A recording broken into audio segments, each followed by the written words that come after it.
Casey, welcome. Thanks so much for having me on, man. Thanks so much for being a part of this, the course. first episode of NextPlay. I'm excited. The goal of this is really to get entrepreneurs, builders in here, people who are working on things for impact, for purpose, and shining a light on them, and really trying to get people to aspire to build things that matter for the world and to be entrepreneurs. So I want to start by learning a little bit more about you and going to your past. You, at a young age, being an influencer in today's world. A lot of us are familiar with you, right? Your audience, of course, they know about high school Casey, being diagnosed with interspinous ligament damage. Did I say that right? That's it, at 15, which ended football at the time. Yep. And you were forced to pivot into entrepreneurship. But I want to go deeper into that. What was high school Casey like before the injury?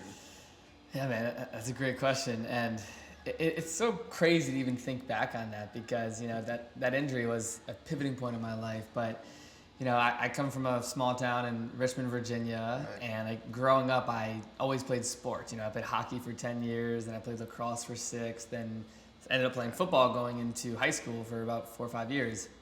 And, high school for me, I grew up in this community where I knew the same people since I was in 5th grade, and when you go to middle school, I still had my same friends, and it was a great ecosystem. I loved my childhood so much. Yeah. But in high school, I really started to notice things because I had 2 older brothers. I love them so much. One's 23, one's 26, and I started to notice what they're doing and the consequences of those actions, whether that was partying or their friends doing drugs or whatever it may be. And right. It allowed me to really reflect on what I don't want to do. So going into high school, even before this injury, I really started to be conscious about my decisions because I was trying to set up my future. My goal was to maybe go to college and play lacrosse or whatever it may be. Okay, wow, so you were the athlete that was going to go and be an athlete. That was I wanted to go to U of A potentially, play lacrosse, and that was a goal of mine, Wow. And I think, my talent was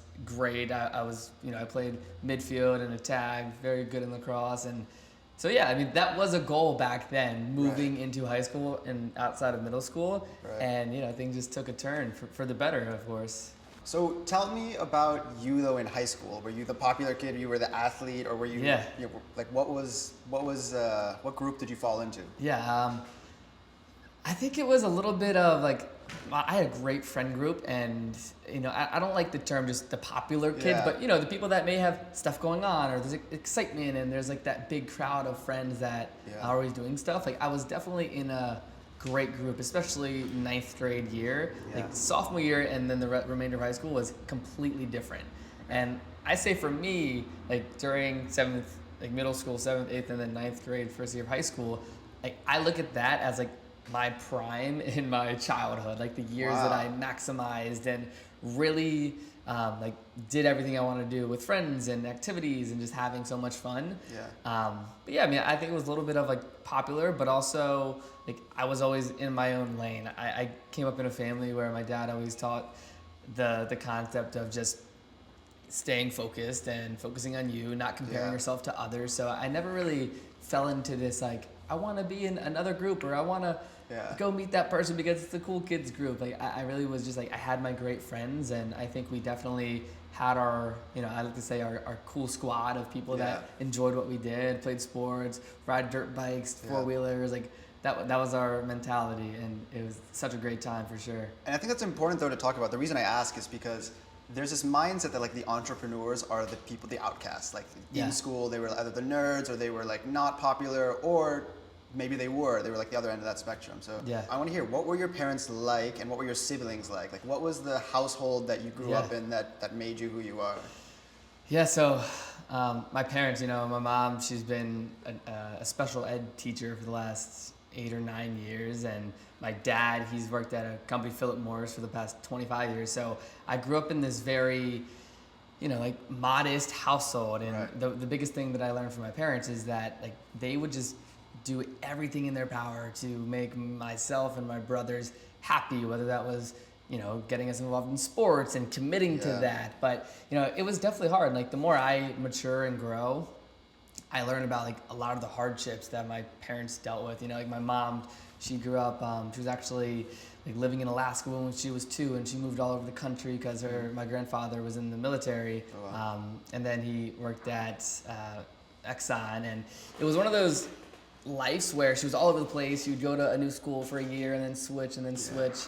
And you know, she ended up meeting my dad in Virginia, and she was living in an apartment, he was living in an apartment, and the rest was history. And you know, they had my brother when she was probably 24, and they were struggling. Like they struggled a lot with not only financially but continuously through my childhood, and I never really realized this looking back, you know. And I always say this in interviews. They managed to make you feel like you never saw that, right? Absolutely.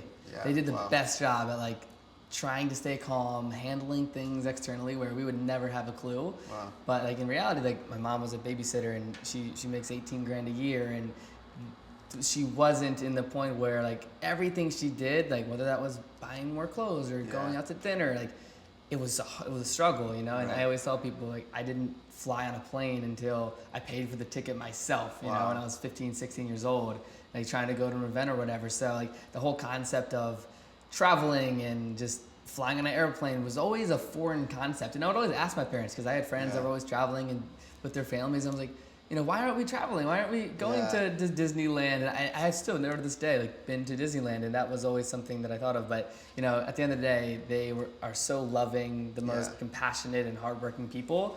But a lot of those hardships I've learned like through that process, and it means a lot to me just to see how much they've put into our childhood growing up. I think a lot of young entrepreneurs face of course, face various challenges when they start to reach financial and business success, right? Yeah. I was raised being told, I was in a completely different circumstance. I was raised being told that I would never be more successful than my own parents. And it was interesting because I guess most people would take that and they could be really sad about it, but for me it was a driver of like, okay, I want to strive to be more successful than my own parents. Not just financially, but purpose and changing lives. Yep. And so it was a big driver for me. And you know, most people have this the other driver, which is that everyone is expected to be more successful than their parents. But I want to hear about that, like the moral weight to do good paired with like social obligation to perform. Looking at someone like you who's amassed a large audience and high degree of success at such a young age, and knowing the story of your parents now, you know, like I have to ask, like from a level of success, my perception is that you are now more successful than your parents. What is that like? Like, is there ever tension? Is there ever strife, or is it greatness? Like they're excited to see that. Yeah, no, that's a great question, and I totally agree. And I think there's levels to like success and how I view it. You know, like they're completely more successful than me of life and just their journey, right? But maybe financially or opportunity, then I've capitalized on that. And it was an interesting dynamic, like the past 4 or 5 years, you know. I remember like the first time I made more than my mom or my dad in a year, and it was very interesting for me to look at that, right? Like still living at home, I'm 17, 18 years old, in high school, running my first company, and missing 60 days of school, traveling back and forth to LA or New York, doing these interviews. And for me, I always, and my mom told me this since day one, like once she really saw me get this entrepreneurial bug, she would always tell me like, stay true to your roots. Like don't change, not in a bad way, but like don't let outside circumstances change you for the worse. And like she was always cautious about like who I was talking to and what I was doing, because I always tell people like one of the hardest things for me to do was selling my parents on letting me travel by myself, you know, because they grew up still, like they're coming into town this Monday. At what age was that? 16. I'm moving into 17. Like they never traveled outside of their honeymoon, and they've been married for 30 years. So when I started getting these like opportunities continuously to, whether that's come out to LA or do this interview or come to this event, it really started to like get them thinking about like, wow, like we have 2 older sons, one's in community college, one's still in high school, and one's, you know, the sophomore in high school. Like it was just a foreign lane to them. Like their whole not expectation, but it's like I grew up, I graduated with a 4.0 GPA. I was very like serious about my school. I took AP classes. Even when I was doing all this stuff, like I was managing my schoolwork, and that was always a discipline my parents said. She's like, you know, you're not traveling unless you get a good grade on the test or whatever it is. And I grew up in that type of mentality. But I know I didn't I did not want to go to college, but I was so passionate about other projects. Yeah. And once they saw that and felt that, and through my consistency, they were completely invested and completely in love with me doing what makes me happy. And like I have all the love towards them for allowing me, because I think, you know, a lot of friends of mine, like as soon as you veer off and do something different, like you may face adversity and people that are telling you that's not right or why are you doing that. And I definitely felt that a little bit, but it was through actions and consistency where they bought in. They bought in on what I was doing and completely fell in love with it, because like it was this whole new world, right? I remember the first time I interviewed my friend now, Drama from Young and Reckless, this clothing brand, and like my mom and I, we grew up sitting on the couch watching Robin Big and Rob Dyrdek's Fantasy Factory. Like this was like my mom's favorite show, and I remember like one time when I interviewed Drama, like I FaceTimed my mom when I was with him, and it really just made her so happy.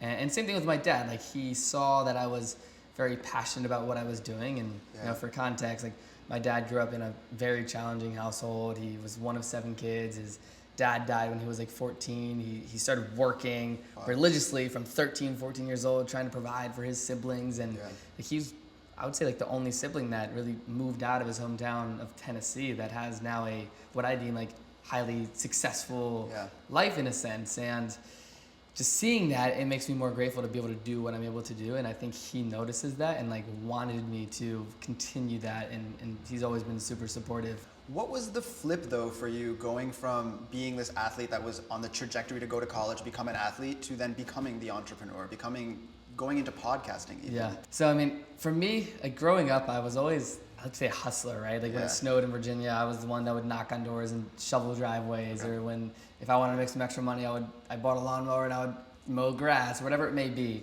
And I always had this like mentality of like, hey, like nothing's gonna come to me. I have to go get it myself. But I never really knew what I wanted to do after high school. And I think a lot of young people face this. It's like, what do I want to do? What does my life look like? And, you know, as I was moving into high school, you know, playing sports, like I had zero intention to not go to college, right? And it was, you know, you brought it up at the beginning, this whole neck injury. So it was the first day of hitting practice in football. You know, first day you put on your pads, you put on your helmet, you're going down to the field to get ready for the season, games in a couple weeks. And I'm doing this drill with another guy on the team. It's where you pretty much just, you know, as soon as the whistle blows, you go at it. You take the other guy to the ground. And I was taking this guy to the ground, and he ended up like spinning me, and my helmet sort of came off my head a little bit because the chin strap was too loose. And then I slammed my head on the ground, and the doctor said my helmet guillotined my spine in a sense. And it wasn't one of those injuries that was like instantaneous rush to the hospital, but I knew something was wrong. And to your point, I woke up the next day, I go to the doctor because I literally couldn't move my head in any direction, and get some x-rays. I'm sitting in the room with my mom, and the doctor walks in and says, I have some good news and I have some bad news. The good news is you're not paralyzed and you can walk and you're good. The bad news is you have to be in a neck brace for the next 6 months, and you probably can never play football again in your life. Oh, wow. And just said it like that, straight up, which I respect. But at the time, I was so in denial, you know? I was like, oh, my neck hurts, but this isn't it. But looking back, like that was it. That was the last day I was on the field. That was the last time I was able to play football. And in that moment, there was a massive pivot, right? And it was a mindset shift of now I had more time. And I say that because, you know, I'm getting home from school. Instead of going to practice for 3 hours, I'm sitting in my room. And that started to compound, and I started to get depressed and angry at the world. So you did have this moment. You did have this anger for the world, this like frustration. Okay. Yeah, and that was probably like a good 1, 2, 3 months initially of like, I was pissed off. I didn't know what I wanted to do. I was getting mad at my parents for no reason. And it was me just having this time where I started to change my habits, right? I started to go on social media more. I started to watch more YouTube videos. And early on, I started to just come across these different entrepreneurs online, people that I started following, you know, one of them being Ty Lopez or Gary Vaynerchuk, or I could go on and on, Tony Robbins. And something just clicked for me. I was like, I like what these guys are saying. You know, they're talking Yeah. about the good life, health, wealth, love, and happiness, and finding your purpose, and Yeah. just talking about success, not only financially but spiritually and emotionally, and in a Yeah. family environment. And like, I didn't really grow up with mentors in a sense, like outside of my parents, like guiding me in life. Yeah. I never really had a like career mentor or someone that I would talk to about my longevity and purpose and passions. I was just doing me. So as soon as I had this switch, I just started going down this rabbit hole that we can get into. But it was that transition of, you know, having that neck injury to 3, 4, 5 months down the road of just finally finding something that I am attaching with. And I like to tell people, like, I lost my identity at the time. I couldn't play football anymore. I was trying to figure out what I wanted to do. And, you know, I heavily believe, like, everyone has an identity of themselves, and you want to relate to things. You want to feel accepted, right? Yeah. Whether that's with sports or with a game or an activity. And for me, I feel like I just latched onto this entrepreneurial, like, business bug, learning about companies, learning about fundraising, learning about marketing, advertising, Facebook ads, this whole world. Yeah. And I became obsessed. You brought up this point of staying true to your roots earlier on, and I want to touch on that a little bit. So everyone changes as we grow up, right? We all like evolve. I thought I was going to spend my entire life working in agriculture. I used to raise chickens in high school, and I thought that I would go on to work in the agriculture industry, focus on making it more sustainable and all this. But what ended up happening was I raised chickens, I sold the eggs, started writing articles about it, I pitched it to publications, and then one got picked up, it was the Huffington Post, and then later on I went to go and make a publication. And it's interesting because I now have nothing to do with agriculture. And I sometimes wonder, not as a regret, but like a what if, like did I not stay true to what I wanted to do? Like did I not fulfill that vision that I had as a young person, and did I skip that because I got lost along the way? So I'm curious, do you ever have that moment of like, did younger Casey stay true to his roots? Did younger Casey, would younger Casey still be proud of where he's at today? Yeah, I love that. I mean, I think 100% I've stayed true to my roots, but I always wonder, like, if that neck injury didn't happen, where would I be? Yeah. If that neck brace, if I didn't have to wear that neck brace, who would I be? What would my story be, right? Because that is what I identify with, right? Like when I tell my story, when I tell how I got to where I am, it's that moment. And I think a lot of people have that moment where either things change or you can reflect on it and it was a pivoting point in your life. Yeah. And I do think about that all the time, like whether I see if I see a lacrosse game on TV or if I'm watching sports, I'm like, wow, like if I was to continue playing football and doing all this stuff that I was passionate about back then, like where would I be? And I love the unknown answer because I truthfully have no idea. Right. But I am truthfully, and I say this with pure confidence, like so fulfilled with how things have turned and where my life is today. Not only from a like business and success standpoint, but I believe like my family and where I come from, everything that I do is completely foreign to them. And I feel as if I have opened them up to a completely new world where whether that's with, you know, having that abundance mindset or striving for more, where you know like both of my. Do you feel like you've brought them along on this journey with you? Like you said, your siblings, right? Like, do they also have the same mindset? Have they adopted what you have learned throughout time, and they're joining you on this entrepreneurial journey? I would say yes, like absolutely, in their own way, not to the extent in which I have. Right. Like my older brother, he's a realtor now, and like 3 years ago, I was doing an event out in Seattle. It was like this snowboard mastermind. We had a bunch of like high-level entrepreneurs fly in, and he came out and he got this real estate bug, and that was his first time coming out to Seattle or coming out to the West Coast, and he fell in love with real estate, and now he's been crushing it the past 6 months, and it was a process of like 2-3 years, and he always, you know, we talk all the time, and I always update him with what I have going on, and he always tells me like thank you, and I think for my older brothers, I always feel like the younger older brother, right? Because I may be more farther along in life or career-wise, but like I still learn so much from them as much as they learn from me, right? Like my older brother had a kid when he was 21. I have a 5-year-old niece, and I'm an uncle now. So like I learned so much from that journey and that experience about where I want to be in the future and what that looks like. But they've definitely followed me along that journey. And sometimes I feel like it may be disconnected, right? Like I moved right to Arizona when I was 18, right out of high school, and I was living with a bunch of my friends, and I remember like my parents came out and visited me once out there, but I've lived in like 4 different apartments and houses, and now I live in LA, and my parents Yeah. are coming this weekend, where they haven't really like seen that whole journey and process. Yeah. So sometimes I do feel like there is a massive disconnection, and trying to keep them up to speed on like Yeah.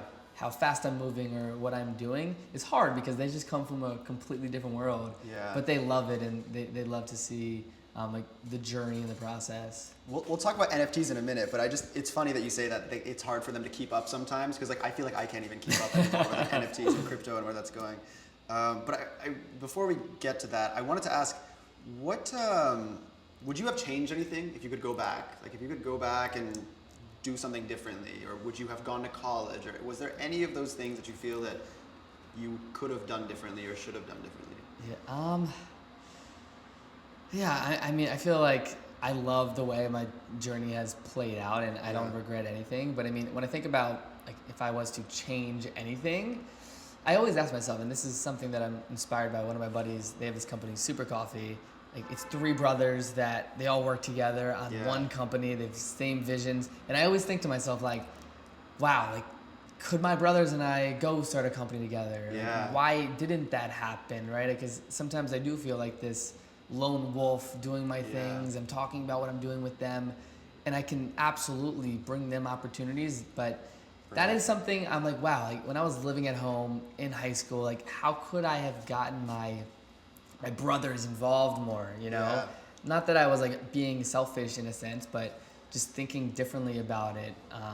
I do think about that a lot, and it isn't something that I would like to have changed, and I still think there's an opportunity there. Yeah. But You're young. I think about that so a much lot. time. I'm like, wow, like my brothers and I need to do something together, whether that's real estate or whatever it may be. Yeah. But because they're so passionate about life in the world and want to continue to grow. So that is one thing for sure. So I want to talk about like the branding point of being an entrepreneur.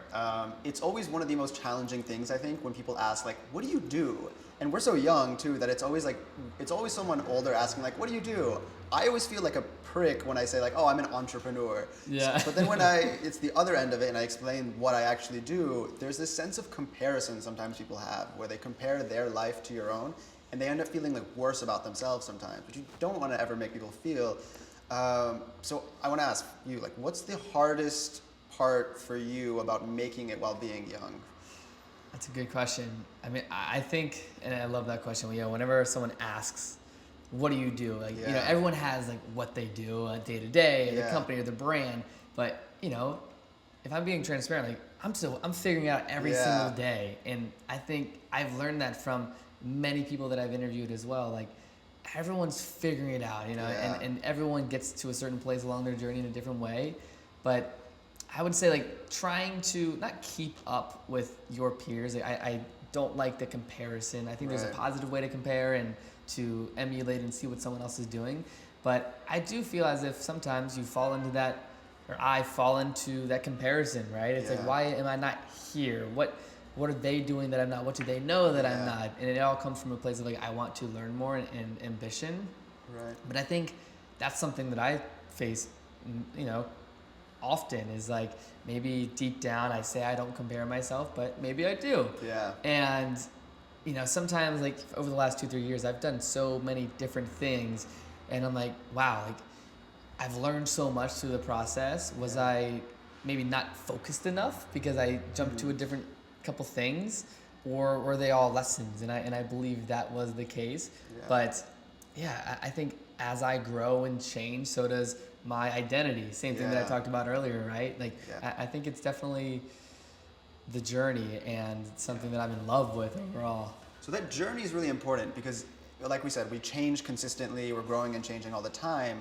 But when you have an audience, you're growing and changing in front of the public eye. People are watching you at all times. So I want to talk about like hate for a minute, right? Yeah. Gary Vee is famous for this line of like, he has empathy for the haters because they must be having it so bad in their own lives if they're going to go and try to pull other people down. I love that mindset and knowing how positive you are. I want to hear a story from you about an instance of how you dealt with hate. Like the one story that has stayed in your mind that, you know, it's not keeping you up at night, but it's that like, I will never forget that moment that happened. Yeah. I mean, I think sometimes, not necessarily hate. I feel like I don't receive a lot of Okay. hate on social media. Okay. But I've gotten a lot where people reach out to me, right, and they see me interviewing a lot of these great people, you know, the Larry Yeah. Kings and Robert Greene and all these people. And sometimes people will come to me, and I've gotten a couple of DMs about this, and they stick Yeah. out to me, where it's like, the only reason you have these people on your show is they want to leverage your audience, or like Oh, they wow. don't care about you. They just want to like, you know, build their business and suck the energy from your platform or whatever it is. And like people hating on like my ability to get people on my show, and Yeah. that I'm maybe leveraging them or whatever it may be. And I definitely align with Gary. Like whenever I receive a hateful message, Yeah. I try to go out of my way and send them like a thorough video back or a voice message, like addressing what they said, and not Wow, so being you not, respond to all of them. for sure, not being aggressive back, but coming from a place of understanding, Yeah. and letting them know like my intentions.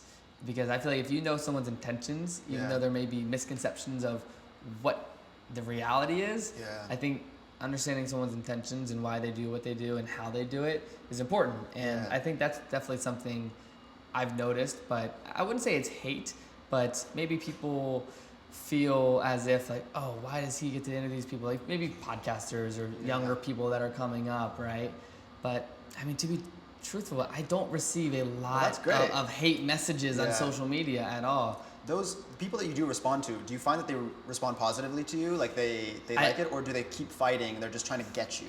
I would say like 90% of people flip. Okay. And they see my point and apologize sometimes. Wow. Like truthfully, I've had that happen like many times, and it's you know, if they hit me up again, and I'll Yeah. respond, and they'll say they like the podcast, or if they come from a place where I feel like they're angry, I'll send them an interview that I did to say, hey man, like I know you're coming from a place of anger, hate, or whatever, but in this interview I talked about with this highly skilled person about these things that you may be going through. Not that I'm trying Yeah. to say that you are, but I always try to provide resources and feedback. But That's great. at the end of the day, like I don't receive that much hate on social. So let's talk about that positivity for a moment.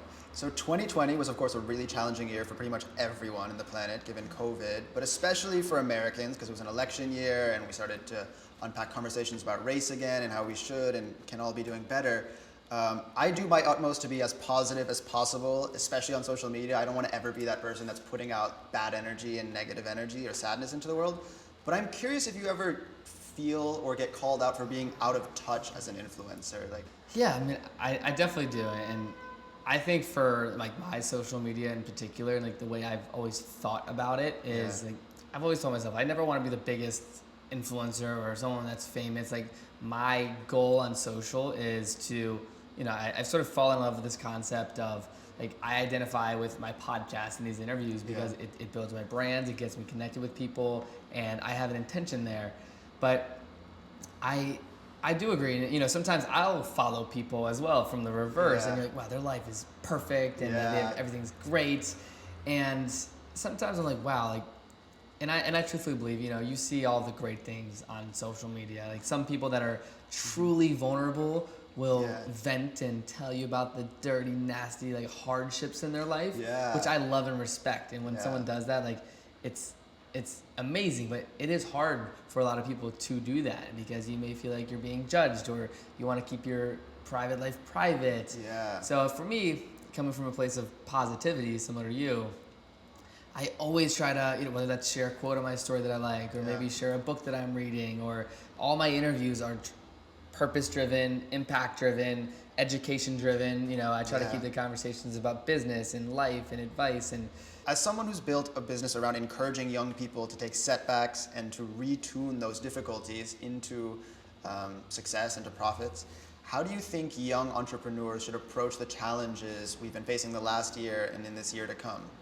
yeah, I mean, you know, my podcast is Rise of the Young, and Yeah. my whole goal with it is to empower young people and bring a lens from someone that is young, right? Yeah. And having conversations with these people. And I would say, like, whenever I talk to someone young, and, you know, I'm young, you're young, Yeah. we're so young in the grand scheme of things, but my 16-year-old self or 15-year-old self is a completely different person than who I am today. And, like, more recently, I spoke to this 7th grade class. One of my cousin actually, his class was doing a project on entrepreneurship, and it's a bunch of 12 and 13-year-olds that, you know, they follow the Jake and Logan Pauls, and they know about NFTs because they follow them, and they're exposed to so much information. And like when I was even speaking to them, or when someone that's my age or younger like contacts me on social media, I think the biggest thing that I've learned is just you have to surround yourself with great people, and you have to be very careful with the advice you take. There's so much power in today's world with social media, and you hear all the negative things, but there's so much positive, and there's so many great people you can meet. And I remember actually, it's a funny story, like being in school, it was like 10th, 11th grade year, and when, you know, I'm already in this lane of entrepreneurship, and the teacher or there's the presentation about like all the negative sides of social media, and it was like all dictated towards negativity, and there's definitely a place, and there's a lot of bad people out there, but it was strictly about why you shouldn't use social media as much, and why you shouldn't post things, and why you shouldn't connect with people online. And I remember like raising my hand and like coming from a place of optimism and positivity, and telling my story, trying to be this like reference point. And like the teacher ended up agreeing with me, and having like a sense of like, wow, like that makes sense. Like this probably isn't the best thing to be preaching if there's someone that's sitting in here that has done the complete opposite and has created opportunity. So I love how the teacher ended up agreeing with you, because I feel like so many teachers would take that and just be like, no, shut up, kid. Like I'm the one in charge here. Yeah. But let's talk about NFTs. Let's go. So non-fungible tokens, which is the acronym, or the long form for NFTs. They're blowing up, especially in the art market. I was, of course, following along when you did your drop with Television on Super Rare, right? So let's talk about it. First of all, I'm still a skeptic. You know, to me, it's just a modern evolution of sports cards trading. So I need the elevator pitch. Like, how do NFTs become integrated into day-to-day life in the way that I feel sports cards haven't? Yeah, I mean, for me, and before we get into this deep subject, I'm no expert and the guy that knows everything in this space at all. I just want to make that clear. Yeah. But I'm super excited about it, and I've learned a lot over the last couple of months. But you do know a lot, because like it's funny because we're like a year difference in age. Yeah. But I feel like I'm old when it comes to this. Like I see people on Twitter and everywhere else talking about crypto and NFTs, and I'm so far out of the loop. Like I can't even understand some sentences of this. Like, so I mean, it's a new world. NFTs, you said, like non-fungible token, and for people that may not know what that means, like an NFT in a nutshell is if you have a dollar bill, you have a dollar bill, and I have a dollar bill, and we exchange it, we both have an equal value, and that is a fungible token, or something that is fungible. A non-fungible token, NFT, is if you have something and I have something, and they're not you cannot exchange it for an equal value. One is worth more, one is rare, one is exclusive, and that's my like known factor on that. So like Blau, one of the biggest NFT artists, he actually has been in this space for like 2 or 3 years, and he's actually done this on a small scale, where if someone comes to an event, right, and there's only 1,000 tickets available, and just that's it, you can drop an NFT, let's say on a 1 of 1,000, where if it sells out, that's it, the tickets are sold, and you get sent a proof of ownership of that ticket on the blockchain, and then you know, like a normal event, or if you go to a music festival, you get the email confirmation, either they send you the passes or whatever, and like you show that at the gate. So in an event world, if there's a 1 of 1,000 NFT for an event, someone buys it and it sells out in 5 minutes, just like an actual concert would, you can show that proof of ownership on the blockchain, which is, you know, already a thing on Ticketmaster, and you can just sell out. But it's just a cool concept where you can have that ticket in your wallet. You can showcase it in 5-10 years, right? If you want to showcase that you went to Coachella in 2018, you can have that sort of like rookie card mentality, but you can showcase it, proof on the blockchain in your wallet. And that's just one use case. And you know, could you turn around and sell that then though for a different value? I don't know the exact answer to that, but like for a ticket in a sense, I would assume that if it's sold out, Yeah. they sold it for $100 each or whatever, Yeah. and someone else wanted to buy it from you, I see what you're I saying, think prior you to the could event. sell it to somebody Yeah. prior to that event. And Okay. these are all different things that people are trying to figure out, especially with exchanges and platforms Yeah. that are listing this art. Should we be pushing young people, like future entrepreneurs, to be focusing on NFTs? I mean, I think it's something that isn't going away. Yeah. I mean, I believe in crypto as an asset. I believe in NFTs as Sure. a form of transaction and proof of ownership. Yeah. So, I mean, I tell people that ask me questions about the space, I say, hey, like, this isn't going away. This is just the infancy of NFTs. Yeah. And people are learning every day, and people are putting a lot of resources. And even, I put together this NFT drop with this World Star brand, and the COO Danny, he's a good friend of mine, and like their whole business model of like they're a media giant, one of the most Right. like highest engaged social media brands on Instagram, and they are really focusing on this space from a music perspective, like how can artists tap into it, not only from an art angle, Yeah. but from a, hey, drop an album, can you drop a single, can you do exclusive content? Do you think that there's a way that NFTs can be used for impact, for good? Because like traditionally, right, artists are a group of people who don't make the most amount of money normally, Yeah. right? Like they're always struggling to break and reach audiences. Do you think NFTs can be used for them in a new and more impactful way? Totally. And I think like the artist, as in like a digital artist or even a photographer or a painter, Yeah. like it's bringing the most value to that world where, you hear that term like a struggling artist so Right. much, and the artist makes the most money after they die, right? Yeah. Like that whole concept is real. And like one of my buddies, Justin, he's a photographer, and this is actually a cool story. And I think this has so much purpose and impact, and it's life-changing in a sense, not only financially, but what's possible. So Yeah. this guy, Justin, a good friend of mine, lives in LA. He sort of also got me hip to NFTs, and the last 3 years, he's traveled all over the world taking pictures of twins, because this whole story was, at birth, he was born with a twin, his twin passed away, and he has this like, strong emotional attachment to twins.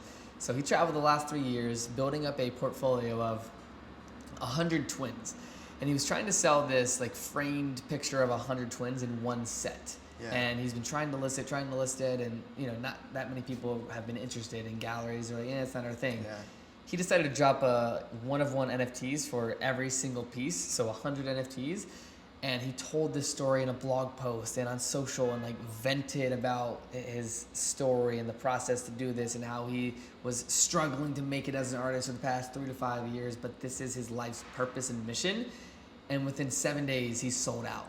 Wow. And it was not just people that wanted to buy the art, but it was real collectors and Right. people that believed in the story. And the best part about all of this is with an NFT, since he is the original owner, like the resale market is incredible, because an NFT owner can attach a 5-10% I would say commission on resales and retain ownership and receive compensation. And I know this isn't about the money, but I believe in this a lot, because it puts the power back into the artist's hands. Let's talk about podcasts. When I was younger, podcasts were lame. It was something older people would listen to and that I had no interest in, and I think a lot of us didn't really understand back then. But now they've been becoming so much more interesting. They've become so much more integrated into our culture and the way we consume content. How do you feel the podcast game has been changing in the last couple of years? Yeah, I mean, I think for me, I've had my podcast for 3.5 years now. It'll be 4 years in December. So it's like, I'm still super new to this, right? Like, we see someone like Joe Rogan who's been at it for 12 years. But, podcasting to me really came up on my radar by accident. I read a book by Gary Vaynerchuk, Crushing It. And I remember it was the last chapter. It was all about podcasting. And, the whole book's about social media and the future of it and what he thinks about it. Yeah. And he's always great at predicting things. That's what I've noticed from Gary. And the last chapter, he talked about podcasting, not necessarily as just a form of content, but how you can leverage it across your business.